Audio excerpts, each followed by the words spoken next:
Hello दोस्तों, उत्तराखंड की पाठशाला में आपका स्वागत है। तो देखिए दोस्तों, एक बार फिर से लेकर आया हूँ मैं आपके लिए उत्तराखंड से संबंधित प्रतियोगी परीक्षाओं के मॉडल पेपर, जहां पर मैं आपको दूंगा एक 100 नंबर का मॉडल पेपर, जिसमें संबंधित होंगे उत्तराखंड की परीक्षाओं से जुड़ी हुई पृष्ठभूमि से संबंधित प्रश्न, जहां पर जीके, जीएस, उत्तराखंड और अन्य प्रश्नों की यहां पर बात होगी। वो 100 प्रश्न यहाँ पर होंगे जिनसे जुड़े हुए प्रश्न उत्तराखंड की प्रतियोगी परीक्षाओं में पूछे जाते हैं, या यही प्रश्न डायरेक्ट पूछे जा सकते हैं, इसलिए महत्वपूर्ण है। एक वीडियो में आपके लिए ला चुका हूँ, ये दूसरा हमारा मॉडल पेपर होगा। देखिए दोस्तों, पूरा वीडियो को देखिए, लाभ उठाइए, तभी आपको इस एग्ज़ाम का फ़ायदा होगा। तो शुरू करते हैं अपना आज का पहला प्रश्न इस पेपर का। देखिए, पहला प्रश्न जो इस पेपर का है वो है, किस सल्तनत शासक को ने स्वयं को खलीफा घोषित किया था। सल्तनत काल का वह शासक कौन था जिसने स्वयं को खलीफा घोषित किया था। तो देखिए, सल्तनत काल का वो शासक था मुबारक शाह खिलजी। खिलजी वंश का शासक मुबारक शाह खिलजी एकमात्र शासक था जिसने खुद स्वयं धर्म का प्रमुख खलीफा घोषित किया था। देखिए, खिलजी वंश की बात करें तो 1290 से लेकर 1320, 1290 से लेकर 1320 तक कुल 30 वर्ष तक शासन किया था खिलजी वंश ने। और खिलजी वंश ने एवं सबसे कम समय तक शासन करने वाला सल्तनत शासन काल का या सल्तनत का वंश था खिलजी वंश। ठीक है, इस वंश के प्रमुख शासक आप जानते हैं, अलाउद्दीन खिलजी अपने बाजार नियमों हेतु प्रसिद्ध हैं। तो ठीक है, अगला प्रश्न देखिए। अगला प्रश्न है, दीवान ए खैरात नामक विभाग की स्थापना किसने की थी। दिल्ली सल्तनत में, देखिए अधिकांश प्रश्न यहाँ पर दिल्ली सल्तनत से हैं, मध्यकालीन इतिहास से हैं, क्योंकि महत्वपूर्ण है मध्यकालीन इतिहास। तो देखिए, प्रश्न है दीवान ए खैरात नामक विभाग की स्थापना किसने की थी। तो दीवान ए खैरात विभाग की बात करें तो इसकी स्थापना की थी फिरोज तुगलक ने। देखिए, फिरोज तुगलक ने विधवा महिलाओं एवं अनाथ बच्चों की सहायता के लिए दीवान ए खैरात नाम के विभाग की स्थापना की थी, जो दान दिया करता था। ठीक है, देखिए बात करें फिरोज़ तुगलक की, तो फिरोज़ तुगलक की जो खास बात है, उसने एक कर यहाँ पर जनता पर आरोपित किया था। ये सिंचाई कर जो उसने लगाया था, जिसको हम कहते हैं सुर्स, सुर्स नामक सिंचाई कर लगाया था फिरोज़ तुगलक ने। देखिए, बहुत ही महत्वपूर्ण ये है। और अगली बात है, जैसे इसने दीवानी खैरात खोला, उसी प्रकार इसने रोज़गार दफ्तर भी खोला था। रोज़गार देने के लिए जो दफ्तर होते हैं वो खोलने वाला शासक कौन था, तो फिरोज तुगलक। तीसरा प्रश्न है, किस तुर्क सुल्तान ने नौरोज पर्व मनाने की शुरुआत की थी। एक पर्व है नौरोज, पारसी समुदाय का पर्व होता है नौरोज।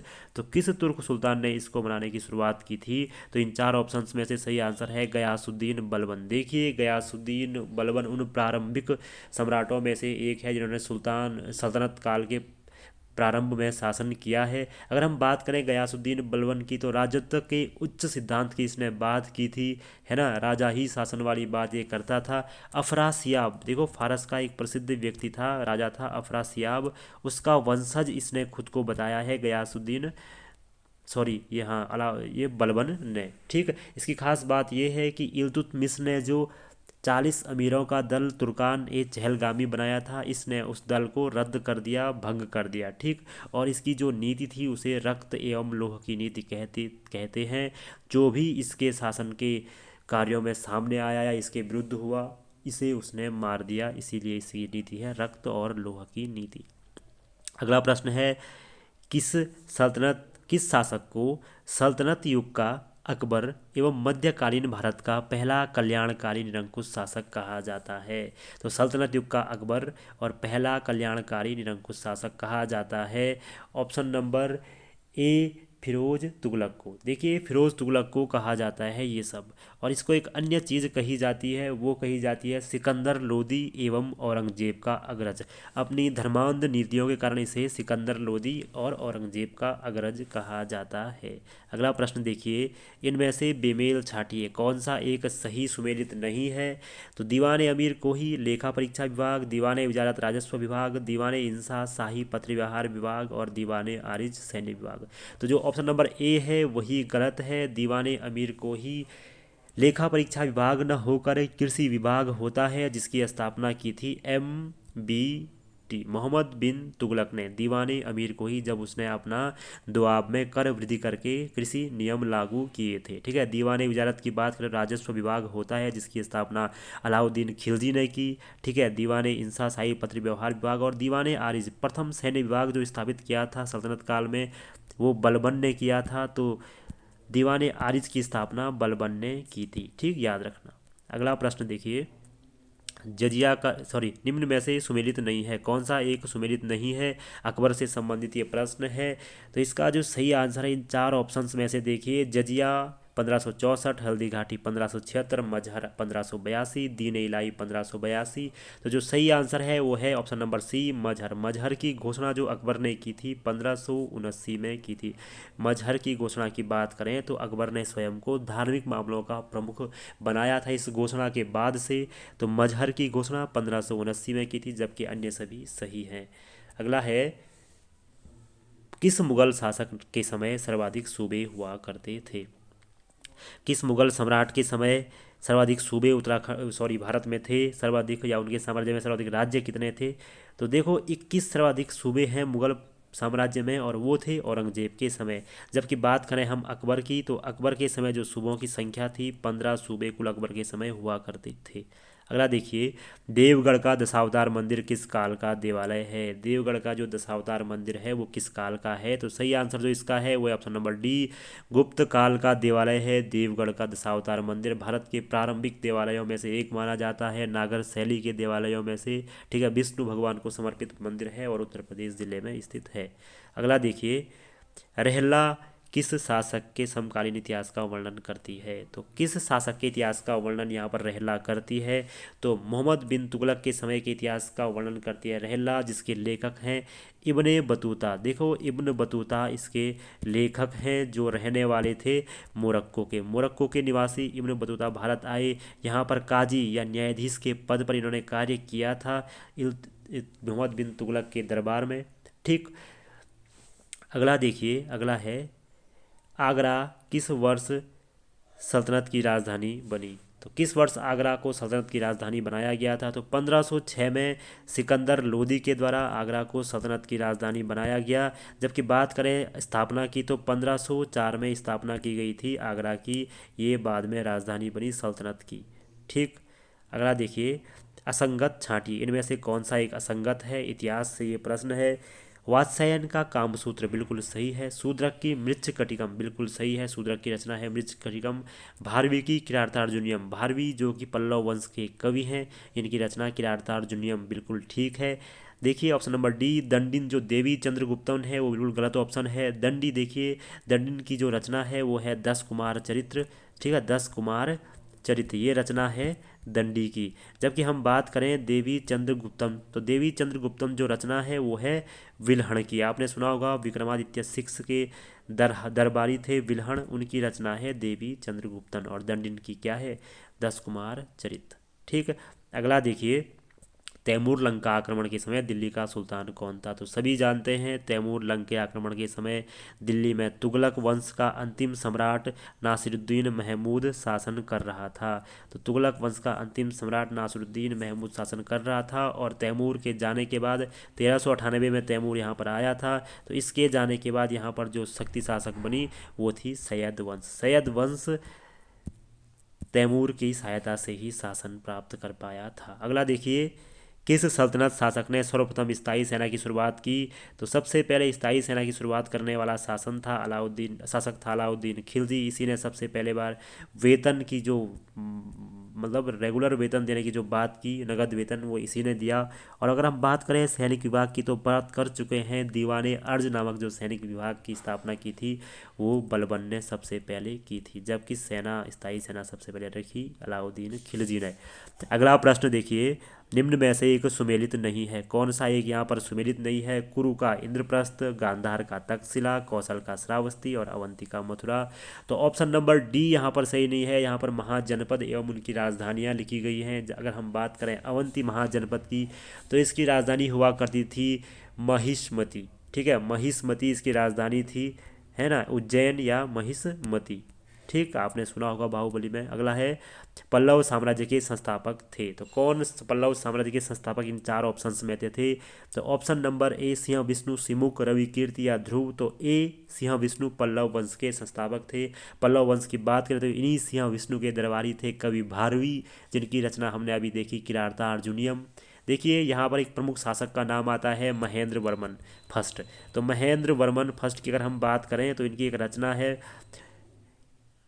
मत्त विलास प्रहसन। कापालिक साधुओं पर इनका एक व्यंग है मत्त विलास प्रहसन, आपको याद होनी चाहिए। मत्त विलास प्रहसन पेपर में पूछी जा चुकी है। ठीक है, अगले एक राजा यहाँ पर है नरसिंह वर्मन, जो आप जानते हैं जिन्हें वातापी कौंड कहा जाता है, क्योंकि इन्होंने वातापी के राजा पुलकेशिन सेकंड को परास्त किया था। अगला प्रश्न है राज्यपाल की क्षमादान शक्ति का वर्णन कौन सा अनुच्छेद करता है। तो कौन सा अनुच्छेद राज्यपाल की क्षमा शक्ति का वर्णन करता है, वो क्षमादान दे सकता है या सजा में कटौती कर सकता है। तो आर्टिकल 161 के तहत विशेष परिस्थितियों में राज्यपाल क्षमादान शक्ति का प्रयोग कर सकता है। जबकि राष्ट्रपति की बात करें तो आर्टिकल 72 में राष्ट्रपति ये कार्य करता है। अगला प्रश्न 86वां संविधान संशोधन किस अनुच्छेद को आधार मानता है। देखिए 86वां संविधान संशोधन 2002 की हम बात कर रहे हैं, जो हुआ था शिक्षा के अधिकार के लिए, जहाँ पर 11वां मूल कर्तव्य जोड़ा गया था। 21 का क यहाँ पर जोड़ा गया था शिक्षा के अधिकार के रूप में। ठीक है, 6 से 14 वर्ष के बालकों की शिक्षा की बात करता है यहाँ पर। तो 86वां जो संविधान संशोधन हुआ था वो 45वें अनुच्छेद के आधार पर हुआ था। 45वां जो अनुच्छेद है संविधान में वो कहता है कि जब राज्य के पास क्षमता आएगी तो वो 0 से 14 वर्ष के बच्चों के लिए शिक्षा के लिए कार्य करेगा। तो 6 से 14 वर्ष के बच्चों के लिए कार्य किया गया था अनुच्छेद 45 के अंतर्गत। और अब यहाँ पर बचती है 0 से 6 वर्ष की शिक्षा, जो आंगनबाड़ी के तहत आर्टिकल 45 के तहत दी जा रही है। ठीक, तो 45 इसका सही आंसर है। आर्टिकल 45 का मूल भाव है, आधार है, जहाँ पर बच्चों की शिक्षा की बात की गई थी। अगला है बंधुआ मजदूरी प्रणाली अधिनियम, जो 1976 में आया, खुद ही महत्वपूर्ण है ये।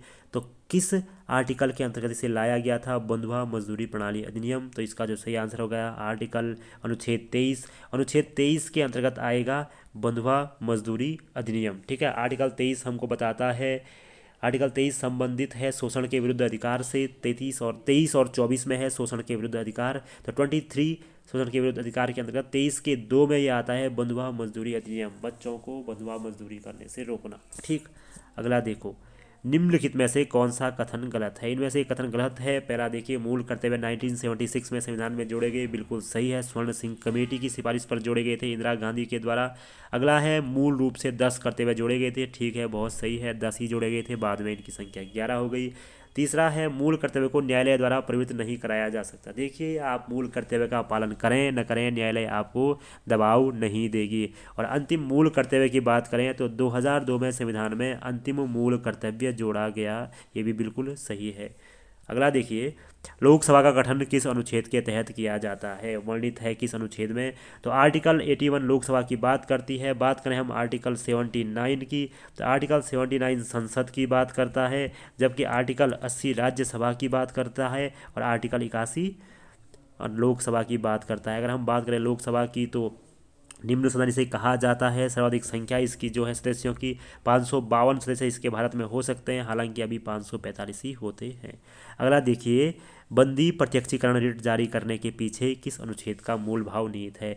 जो देखिए किसी को भी अरेस्ट करके पुलिस न्यायाधीश के सामने पेश करती है, बंदी प्रत्यक्षीकरण की जो रिट है किस आर्टिकल के तहत ये कार्य करती है। देखिए आर्टिकल 21 प्राण और दैहिक स्वतंत्रता, किसी भी व्यक्ति की प्राणों की रक्षा करना संविधान का कर्तव्य है।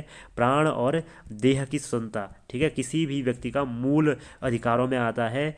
तो इसीलिए उसे आर्टिकल 21 के अंतर्गत 24 घंटे के अंदर अंदर न्यायाधीश के सामने पेश किया जाता है। ठीक है, अगला है भारत का प्रधानमंत्री क्या होता है, निर्वाचित होता है, चयनित होता है, मनोनीत होता है या नियुक्त होता है। तो देखिए बहुत ही इम्पोर्टेंट ये है। तो यहाँ पर भारत का प्रधानमंत्री उन व्यक्तियों के द्वारा नियुक्त होता है जो चुनकर सांसद बनकर लोकसभा में जाते हैं। तो नियुक्त सही आंसर होगा ऑप्शन नंबर डी।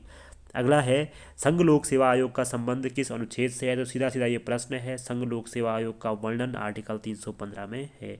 अगला प्रश्न है अनुच्छेद 243 का घ 4 या डी, हम कुछ भी कह सकते हैं, इसमें क्या वर्णित है? तो इसमें वर्णित है पंचायतों में आरक्षण। देखिए 243 का संबंध है पंचायतों से और नगर पालिका, नगर पंचायतों से, ठीक है, नगर की जो पंचायतें होती है उनसे ये है, ठीक। तो ये कुल मिला के हम कह सकते हैं जो पंचायती व्यवस्था है वो इसी के अंतर्गत आती है, आर्टिकल 243। अगला है राष्ट्रपति पर महाभियोग का वर्णन कौन सा अनुच्छेद करता है? कौन सा अनुच्छेद राष्ट्रपति पर महाभियोग लगाना, उसको हटाने की प्रक्रिया से संबंधित है, पद से मुक्त करने की प्रक्रिया से संबंधित है? तो आर्टिकल 61 में इस प्रक्रिया का वर्णन है जहाँ पर महाभियोग की बात की गई है।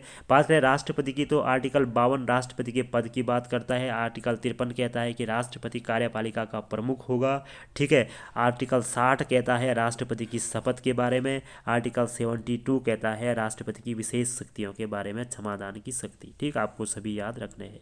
अगला है भारत में संघीय शासन प्रणाली की नींव कब से पड़ी? कब भारत में संघीय शासन प्रणाली की नींव पड़ी? केंद्रों के बीच राज्य होंगे, राज्यों से मिलकर केंद्र बनेगा, ये शासन प्रणाली कब से आई? तो 1935 का भारत शासन अधिनियम, ठीक है, भारत शासन अधिनियम जो आया था उसके तहत भारत ने संघीय शासन प्रणाली को अपनाया।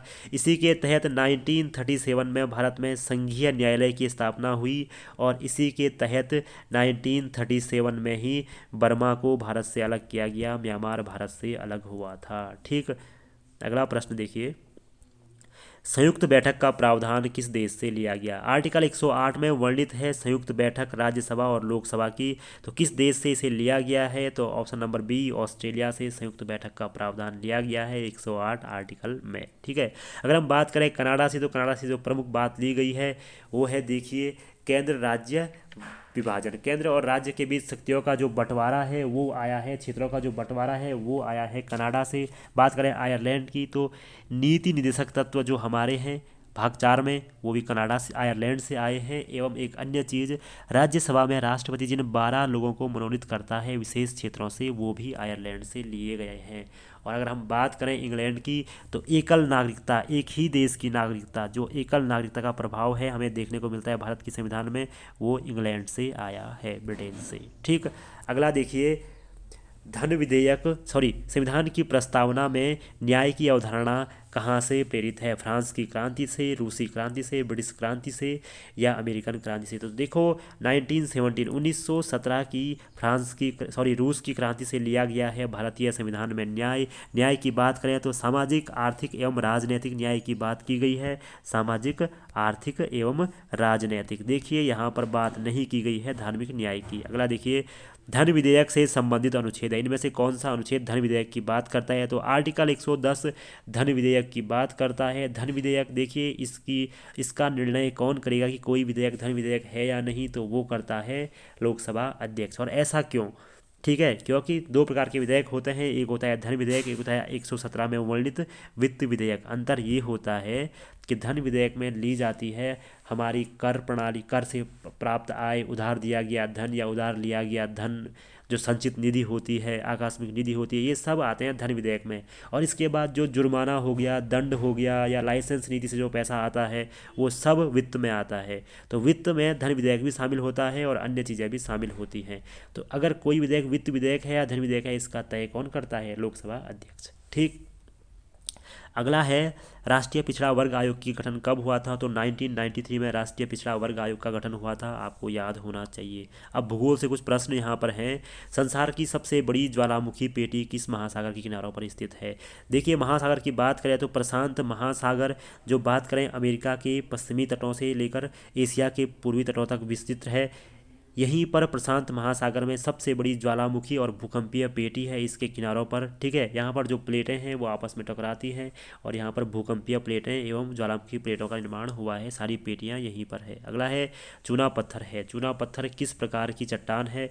तो परतदार चट्टानों का एक उदाहरण है चूना पत्थर। देखिए चूना पत्थर, परतदार चट्टानों की बात करें तो इन चट्टानों में जीवाश्म मिलता है, ये परत दर परत जमती हैं, ठीक है। अगर हम बात करें बुलवा पत्थर, बुलवा पत्थर भी इसी प्रकार का एक उदाहरण है। एक सैल नाम की जो चट्टान होती है वो भी इसी प्रकार का उदाहरण है।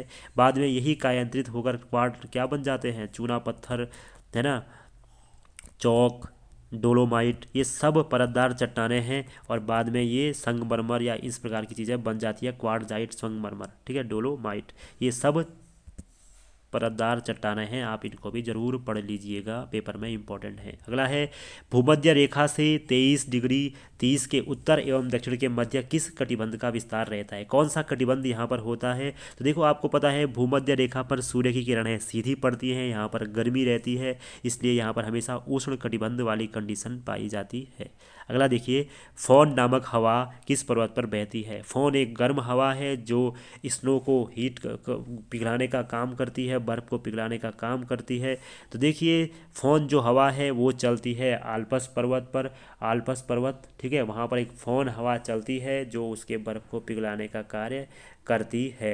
अगर हम बात करें आगे तो एक रॉकी पर्वत पर एक हवा चलती है जिसका नाम है चिनूक, चिनूक हवा, स्नो हीटर इसको कहा जाता है, तो ये रॉकी पर्वत पर चलती है। अगर हम बात करें प्रेरीज की, तो प्रेरीज उत्तरी अमेरिका के घास के मैदान हैं जहाँ पर गेहूं की पेटी पाई जाती है। और अपलेशियन जो ऑप्शन नंबर बी यहाँ पर है, अपलेशियन वह पर्वत है उत्तरी अमेरिका का जो अवशिष्ट हो चुका है, जैसे भारत का अरावली पर्वत है। ठीक, ध्यान से इसको सुनिएगा। अगला है, किस वायुमंडलीय परत को संवहनीय परत कहा जाता है? देखिए संवहनीय परत किसे कहते हैं? देखिए सबसे पहले आंसर दे देता हूँ, क्षोभ मंडल को संवहनीय परत कहा जाता है। क्षोभ मंडल जो सबसे निचली परत है जहाँ पर सारी वायुमंडलीय घटनाएं होती हैं, जहाँ पर इंसानी क्रियाएं भी होती हैं। देखिए संवहन का अर्थ होता है पृथ्वी का नीचे से ऊपर की ओर गर्म होना। सब सूर्य की परिक्रमा पृथ्वी पर, सूर्य की प्रकाश पृथ्वी पर पड़ता है तो पृथ्वी की जमीन सबसे पहले गर्म होती है एवं वो ऊपर की ओर हवाओं को गर्म करती है, क्योंकि वो सबसे पहले यहाँ ज़मीन पर गर्म होती है और उसके बाद वो विकिरण करते हुए ऊपर की ओर गर्म करती है। तो हवाओं का ऊपर की ओर गर्म होना ही संवहन कहलाता है, इसीलिए यह परत संवहनीय परत कहलाती है।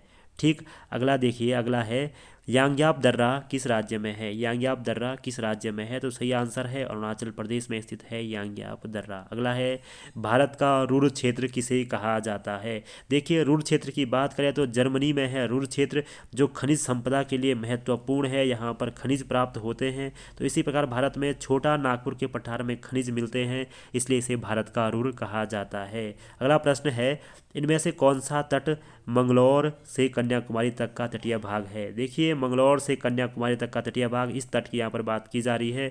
तो यहाँ पर जो तट है उसे कहा जाता है मालाबार तट।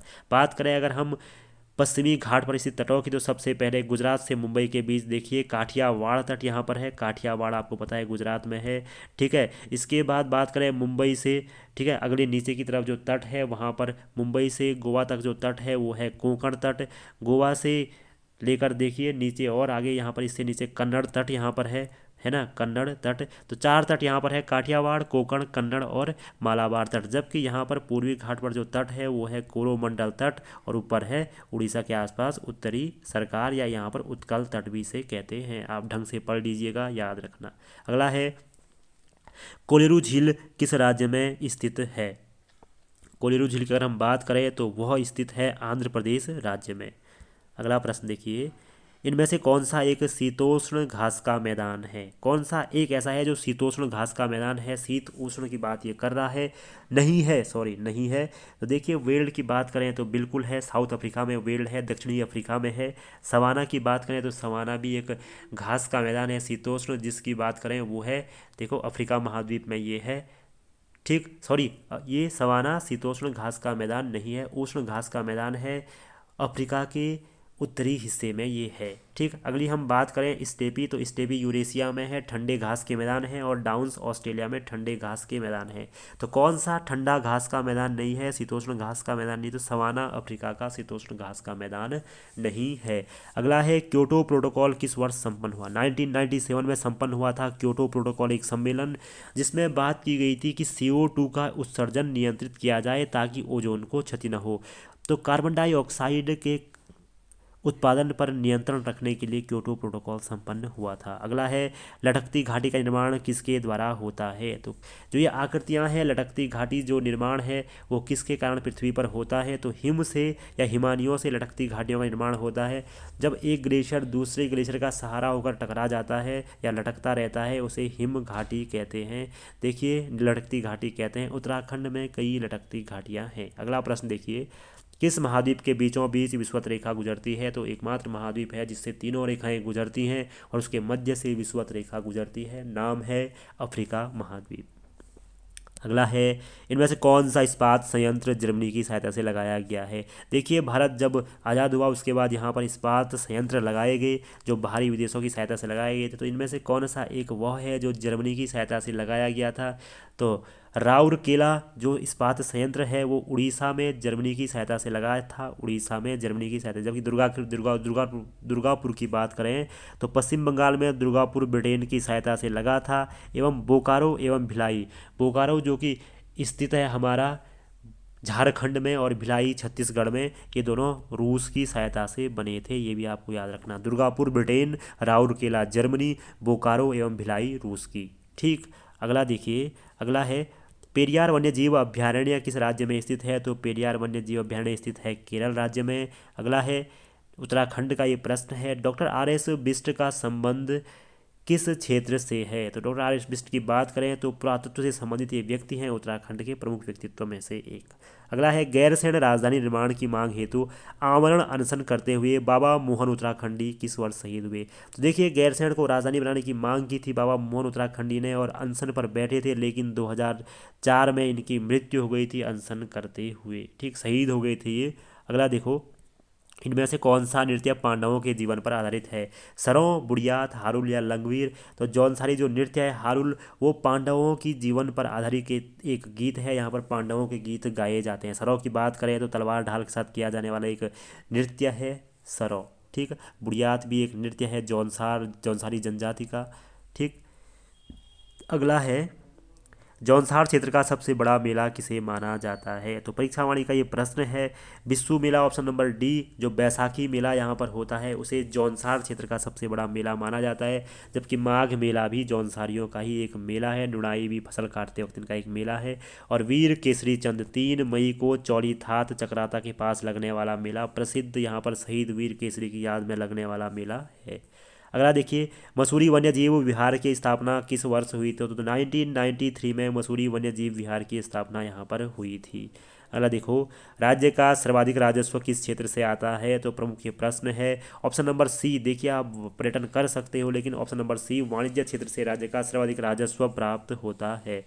इसके बाद अगला प्रश्न है, राष्ट्रीय इंडियन मिलिट्री कॉलेज की स्थापना कब हुई। तो राष्ट्रीय इंडियन मिलिट्री जो कॉलेज है उसकी स्थापना की अगर हम बात करें तो 1 मार्च 1922 को ड्यूक ऑफ विंडसर जब उत्तराखंड आए थे, ड्यूक ऑफ विंडसर, तो वहाँ पर देहरादून में राष्ट्रीय इंडियन मिलिट्री कॉलेज की स्थापना हुई थी। IRMS, आपने ऐसा कुछ नाम सुना होगा इसका। जबकि अगर हम बात करें 10 अक्टूबर 1936, तो इस समय स्थापना हुई थी IMA की, इंडियन मिलिट्री जो एकेडमी है उसकी स्थापना यहाँ पर हुई थी। अब 1932 में, 36 नहीं।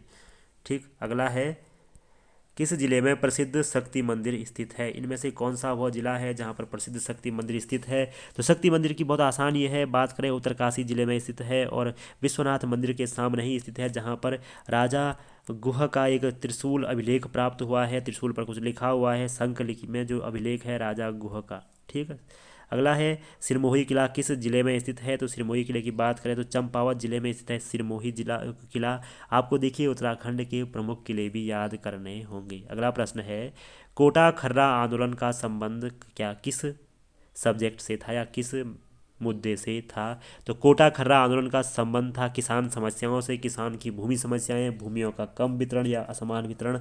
तराई क्षेत्रों में ये भाबर तराई क्षेत्रों में इस आंदोलन ने जन्म लिया था, कोटा खर्रा आंदोलन। अगला है, सिरमौर शासक के साथ किस परमार द्वारा हटकोली की संधि की गई थी। तो देखिए, सिरमौर शासक मनधाता प्रकाश उनका नाम था, मनधाता प्रकाश, उनसे संधि की गई थी पृथ्वीपति शाह के द्वारा। ठीक है, हटकोली की संधि, जहाँ पर देहरादून को बॉर्डर निश्चित किया गया था सिरमौर और उत्तराखंड के बीच। आज भी सिरमौर की सीमा उत्तरकाशी जनपद से, देहरादून जनपद से लगती है। अगला देखिए, 1994 में किस तिथि को पौड़ी क्रांति हुई। तो 8 अगस्त की बात है, 1994 में पौड़ी क्रांति हुई, जहां पर OBC आरक्षण को लेकर हंगामा चल रहा था मंडल आयोग की रिपोर्ट पर।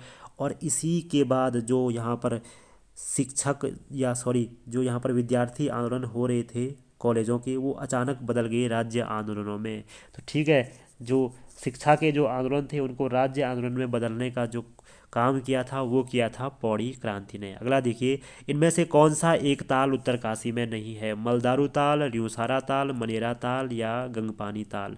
तो देखिए सही आंसर है ऑप्शन नंबर डी, गंगपानी ताल उत्तरकाशी में नहीं है, उत्तरकाशी में है गंगनानी कुंड।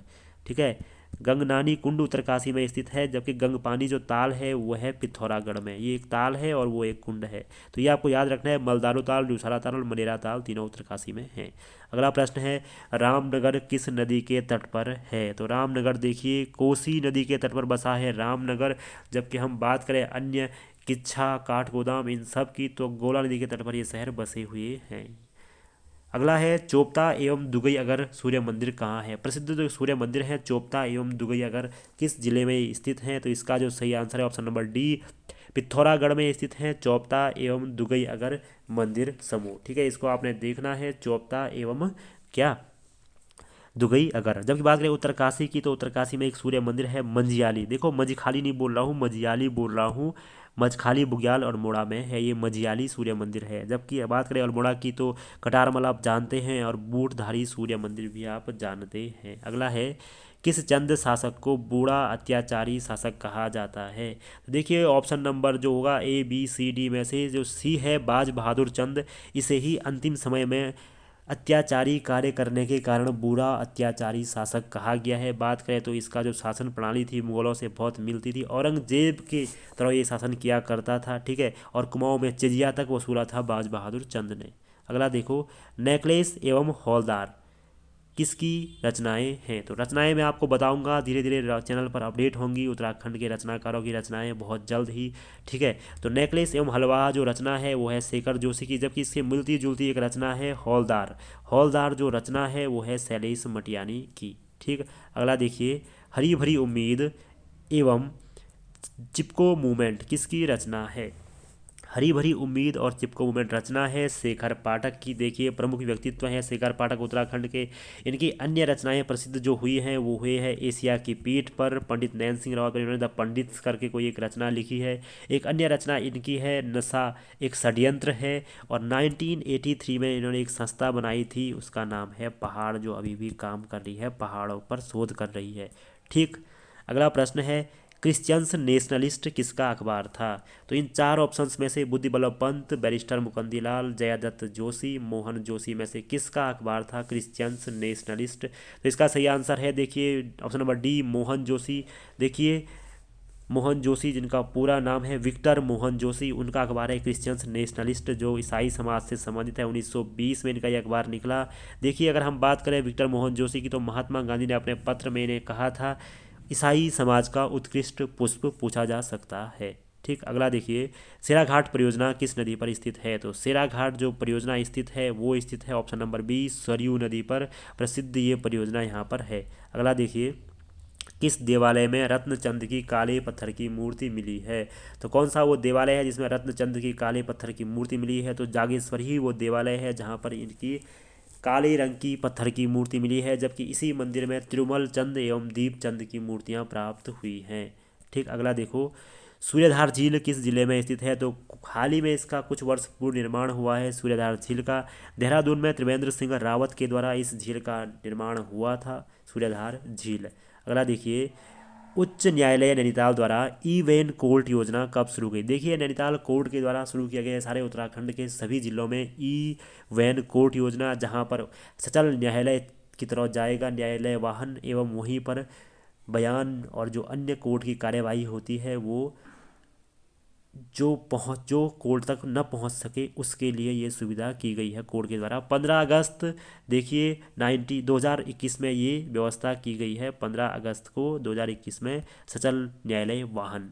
ठीक, अगला है, नारायण आश्रम से संबंधित जिला कौन सा है? तो कहाँ पर है नारायण आश्रम? तो व्यास आश्रम हो या नारायण आश्रम हो, ये सभी हैं पिथौरागढ़ में। 1936 में इसकी स्थापना यहाँ पर हुई थी। अगला है, मेरी 33 कहानियाँ किसका कहानी संग्रह है? प्रसिद्ध ये कहानी संग्रह है मेरी 33 कहानियाँ। तो देखिए शैलेश मटियानी जो आंचली कथाकार माने जाते हैं उत्तराखंड के, उनकी रचना है मेरी 33 कहानियाँ। तो मैं आपको शैलेश मटियानी की सारी रचनाएं भी बताऊंगा। अगला है, आलोचना के योग्य के लिए एक शब्द क्या है? तो जो व्यक्ति आलोचना के योग्य होता है उसके लिए एक शब्द होता है, देखिए इन चार ऑप्शंस में से, आलोच्य। और जो आलोचना करता है उसे कहते हैं आलोचक। और जो देखो पढ़ाई करने के लिए समर्पित व्यक्ति होता है उसे कहा जाता है अध्येता, पढ़ने वाला, अध्येता। ठीक।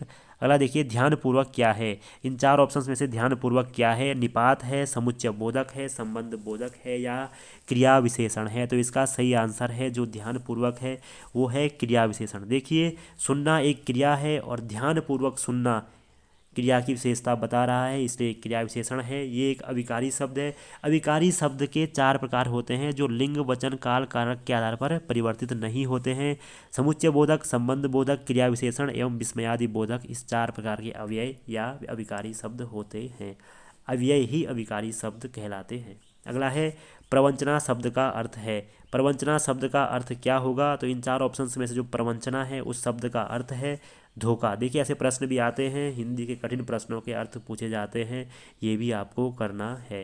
अगला है, तारीख किस भाषा का शब्द है? तो देशज विदेशज शब्द से भी प्रश्न आते हैं। तारीख शब्द की बात करें तो अरबी भाषा का शब्द है तारीख। अगला देखिए, इनमें से कर्मवाच्य छांटिए। इनमें से एक कर्मवाच्य है, आपको छांटना है जिस वाच्य में क्रिया पर कर्म का प्रभाव पड़ रहा है। देखिए, राम ने खाना खाया, ये कर्मवाच्य नहीं है, ये कर्तृवाच्य है। देखिए, अगर हम कर्ता को बदल दें, सीता कर दें, तो सीता ने खाना खाया, राम ने खाना खाया। यहाँ पर ने आ गया है, कर्ता की विभक्ति आई है, तो यहाँ पर कर्तृवाच्य होगा। धावकों से दौड़ा नहीं गया, यहाँ पर भाववाच्य है। किसानों द्वारा फसल काट ली गई, ठीक, ये कर्मवाच्य है। ठीक। और बच्चे घर जा रहे हैं, तो बच्चे घर जा रहे हैं, ये भी क्या है? ये कर्तृवाच्य है। ठीक। अगला देखो, अंकेक्षण में कौन सी संधि है? संधि बहुत महत्वपूर्ण है, स्वर संधि यहाँ पर हमारे पास आती है। ठीक है, तो इसमें जो चार ऑप्शन में से सही ऑप्शन है वो है गुण संधि। आप संधि को कर लीजिएगा, संधि आनी बहुत आवश्यक है। गुण संधि का उदाहरण है अंकेक्षण। ठीक। अगला देखिए, आलोक पर्व किसकी रचना है? एक रचना है आलोक पर्व, पूछी जा चुकी है उत्तराखंड के एग्जाम में। तो आलोक पर्व जो रचना है हजारी प्रसाद द्विवेदी की रचना है, उत्तराखंड में सिलेबस के कवि ये हैं। देखिए, इनकी बात करें तो इनकी इस रचना को साहित्य अकादमी मिल चुका है, इसलिए यह रचना बहुत ही महत्वपूर्ण है। ठीक, साहित्य अकादमी। अगला है, आँख में घर करना मुहावरे का अर्थ क्या है? तो आँख में घर करना मुहावरे का अर्थ इन चार ऑप्शंस में से होगा हृदय में बसना। जब हमारी आंखों में कोई बस जाता है, घर कर जाता है, तो उसे हम कहते हैं हृदय में बसना। अगला है, हिंदी किस वर्ष राजभाषा बनी? तो हिंदी की बात करें तो 14 सितंबर की बात है, 1949 का वर्ष है। इस दिन हिंदी को भारत की राजभाषा स्वीकार किया गया था। तो 1949, ऑप्शन नंबर सी को हिंदी राजभाषा बनी। अगला देखिए, अगला प्रश्न है, मार्तंड का पर्यायवाची है। तो इनमें से कौन सा एक मार्तंड का पर्यायवाची है? तो आपको पता होना चाहिए, मार्कंड सूर्य का पर्यायवाची है, और सूर्य का पर्यायवाची यहाँ पर अन्य कौन दिख रहा है? तो वो है भास्कर। तो ऑप्शन नंबर सी सही आंसर होगा। जो कि बात करें ऑप्शन नंबर बी पनग की, तो पनग कहा जाता है सर्प को, सांप को पनग कहा जाता है, सांप का पर्यायवाची है पनग। अगला है, इनमें से एक समानार्थी शब्द नहीं है। कौन सा एक इनमें से समानार्थी शब्द नहीं है? बाकी तीन समानार्थी समान अर्थ देते हैं। तो ऑप्शन नंबर बी जो है वो गलत है। यहाँ पर मृगेंद्र इसका अर्थ होता है, मृगेंद्र का अर्थ होता है बाघ, से इसका अर्थ हम लेते हैं। ठीक है, ठीक। व्याघ्र जब हम इसे बोलते हैं तो ये है मृगेंद्र, जबकि ब्याल, भुजंग और उरग सब सांप के पर्यायवाची हैं, सर्प के पर्यायवाची हैं। तो पर्यायवाची भी आते हैं, महत्वपूर्ण है, आपको पढ़ना है। अगला देखिए, संज्ञा का मूल भेद नहीं है। इनमें से व्यक्तिवाचक, जातिवाचक, समूहवाचक और भाववाचक में कौन संज्ञा का मूल भेद नहीं है? तो संज्ञा के कुल 3 मूल भेद होते हैं, जो होते हैं क्या? व्यक्तिवाचक, जातिवाचक एवं भाववाचक। कौन से दो नहीं होते हैं? तो जो दो नहीं होते हैं वो हैं समूहवाचक एवं परिमाणवाचक। ठीक, ये मूल भेद नहीं है। संज्ञा के कुल 5 भेद होते हैं, लेकिन मूल भेद सिर्फ 3 होते हैं। अगला है, इनमें से कौन से अल्पप्राण वर्ण हैं? तो अल्पप्राण वर्ण देखिए, जो भी हम कहें अल्पप्राण वर्ण अगर हम कहें तो वर्गीय व्यंजन होता है, उनका पहला, तीसरा और पांचवा हमेशा अल्पप्राण होते हैं, और दूसरा और चौथा अल्पप्राण नहीं होते हैं, महाप्राण होते हैं। तो यहाँ पर कौन सा है पहला, तीसरा, पांचवा? तो यहाँ पर पहला तीसरा है क और ग, ये अल्प प्राण वर्ण हैं, ये भी आपको याद होने चाहिए। अगला है राजभाषा अधिनियम में संशोधन कब हुआ। हिंदी राजभाषा अधिनियम में संशोधन कब हुआ, तो 1967 में। देखिए 1963 में आया था राजभाषा अधिनियम और संशोधन हुआ 67 में। महत्वपूर्ण ये फैक्ट है। अगला है औपचारिक पत्र का अन्य नाम क्या है। तो औपचारिक पत्र जो होते हैं वो कार्यालय द्वारा भेजे जाते हैं, तो कार्यालयी पत्र ही औपचारिक पत्र का अन्य नाम होता है। अगला प्रश्न है बची हुई पृथ्वी किसकी रचना है। देखिए बची हुई पृथ्वी रचना किसकी है, तो इसका सही आंसर हो जाएगा option number B, Leeladhar Jagudi की रचना है बची हुई पृथ्वी। देखिए इनकी अन्य रचनाओं की बात करें तो व्यास सम्मान 2018 में इनकी एक रचना को मिला है, नाम है जितने लोग उतने प्रेम। जितने लोग उतने प्रेम आपको याद रखना है ना। व्यास सम्मान इसे दिया गया है, जबकि इनको साहित्य अकादमी मिला है 1997 में इनकी एक रचना है ना, अनुभव के आकाश में चांद के लिए, ये भी आपको याद रखना है। ठीक, अगला देखिए, अगला है राजू हमेशा घूमने जाता है में हमेशा क्या है। ये हमेशा क्या है, तो जो हमेशा यहाँ पर लिखा हुआ है देखिए वो है क्रिया की काल को बताता है। ठीक है, जाता जाना क्रिया है और उसके काल को बताता है कि वो हमेशा जाता है, तो क्रिया विशेषण ये है और कालवाचक क्रिया विशेषण ये है। अगला देखो कनिष्ठ शब्द में प्रत्यय कौन सा है, तो ऑप्शन नंबर बी है इष्ट प्रत्यय है कनिष्ठ में, जिसका अर्थ होता है छोटा। ठीक, अगला है रहीमन जो गति दीप की कुल कपूत गति सोए बारे उजियारो लगे बड़े अंधेरों हुए में कौन सा अलंकार है। देखिए यहाँ पर बात की गई है दीपक और एक कुपुत्र की, तो यहाँ पर बड़े जो शब्द है उसके दो अर्थ निकलते हैं।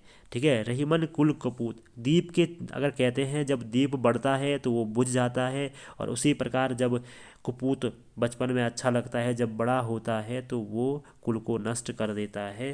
ठीक है, तो बड़े शब्द के दो शब्दों के परिप्रेक्ष्य में अर्थ निकले, एक तो दीपक और एक कुपुत्र, तो यहाँ पर जो अलंकार होगा श्लेष। यहाँ पर श्लेष में जो होता है एक शब्द दो अर्थ देता है। अगला है काग के भाग बड़े सजनी हरि हाथ से ले गयो माखन रोटी, प्रसिद्ध पंक्ति किस व्यक्ति की है, सूरदास बिहारी रसखान तुलसीदास। तो ऑप्शन नंबर सी रसखान की ये रचना है, ये कहा ये लाइन है। ठीक है, कृष्ण भक्ति शाखा के कवि माने जाते हैं रसखान। अगला है जागर का अर्थ क्या है, तो समाज को जगाने वाली कविता, मनोरंजन गीत या युद्ध गीत, तो ऐसा कुछ भी नहीं है। जागर एक ठीक है देव शक्तियों को आह्वान करने की एक विधा है। उपरोक्त में से कोई नहीं इसका सही आंसर होगा। अगला प्रश्न है भारत की सबसे बड़ी जनजाति कौन सी है, तो option number D Bhil Bharat की सबसे बड़ी जनजाति 2011 की जनगणना के अनुसार है। अगला है राष्ट्रीय उपभोक्ता दिवस कब मनाया जाता है, तो कब मनाया जाता है राष्ट्रीय उपभोक्ता दिवस, तो ऑप्शन नंबर सी 24 दिसंबर को राष्ट्रीय उपभोक्ता दिवस मनाया जाता है। अगला प्रश्न है एशिया कप 2022 की विजेता टीम श्रीलंका ने फाइनल में किसे पराजित किया था, तो किसे हराया था श्रीलंका ने फाइनल में, तो एशिया कप 2022 के फाइनल में श्रीलंका ने हराया था पाकिस्तान को। अगला है अतनु का पर्यायवाची शब्द है, तो अतनु का पर्यायवाची शब्द इसमें से क्या है, तो अतनु का जो पर्यायवाची शब्द है वो है कामदेव। कामदेव की हम बात करें तो इनके अन्य पर्यायवाची जो प्रसिद्ध हैं वो है मनमथ, पेपर में पूछा जा चुका है। अगला है मनजिस, मनजिस देखिए ये भी महत्वपूर्ण है। इसके बाद एक और है मनोज। ठीक है, मनोज के बाद आता है मदन, ये इसके पर्यायवाची हैं। रतिपति इनका प्रसिद्ध पर्यायवाची है। अगला है इंडियन ओपिनियन किसकी पत्रिका है, तो इंडियन ओपिनियन जो पत्रिका है वो है महात्मा गांधी की, जो साउथ अफ्रीका में हुआ करती थी। अन्य पत्रिकाओं की बात करें तो यंग इंडिया, नवजीवन या हरिजन महात्मा गांधी की पत्रिकाएं हैं, आप नोट कर सकते हैं। अगला है काठमांडू नगर किस नदी के तट पर है, तो option number A B C D में से सी बागमती सही आंसर है। 98 प्रश्न है नागदेव ताल कहाँ स्थित है, तो उत्तराखंड के ताल भी पूछे जाते हैं, तो नागदेव जो ताल उत्तराखंड में है वो है अल्मोड़ा जनपद में, आपको याद रखना होगा। 99 प्रश्न है रूस अधिकृत क्रीमिया पूर्व में किस देश का हिस्सा था, तो रूस ने जिस क्रीमिया पर अधिकार किया है वह पूर्व में यूक्रेन का हिस्सा था और यही युद्ध का कारण है। अगला वह इटली यात्री जिसने विजयनगर का प्रशंसनीय वर्णन किया है इन चारों में से कौन सा है, तो ऑप्शन नंबर डी जो है यात्री निकोलो कॉन्टी, निकोलो कॉन्टी ने ही यहाँ पर वर्णन किया है किसका, विजयनगर का प्रशंसनीय वर्णन, जो आया था देवराय फर्स्ट के समय। देवराय फर्स्ट के समय ये यहाँ पर आया था। जबकि हम बात करें देवराय सेकंड, तो देवराय सेकंड के समय जो व्यक्ति आया था वो था अब्दुल रज्जाक, आप लिख सकते हैं। जबकि कृष्ण देव राय के समय जो दो लोग आए थे उनमें पहला है डोमिंगो पायस और दूसरा है बारबोसा। ठीक, ये है आज के 100 प्रश्न। इसमें कंप्यूटर के प्रश्न नहीं थे, लेकिन अगले एग्जाम में कंप्यूटर के प्रश्न आपको देखने को मिलेंगे और रीजनिंग भी देखने को मिलेगा। तो ये है दोस्तों हमारे 100 प्रश्न जो कि महत्वपूर्ण है, इनसे जुड़े हुए प्रश्न ही एग्ज़ाम में पूछे जाएंगे। तो आप इसी आधार पर अपनी तैयारी को मजबूत बनाइए। जुड़े रहिए। धन्यवाद।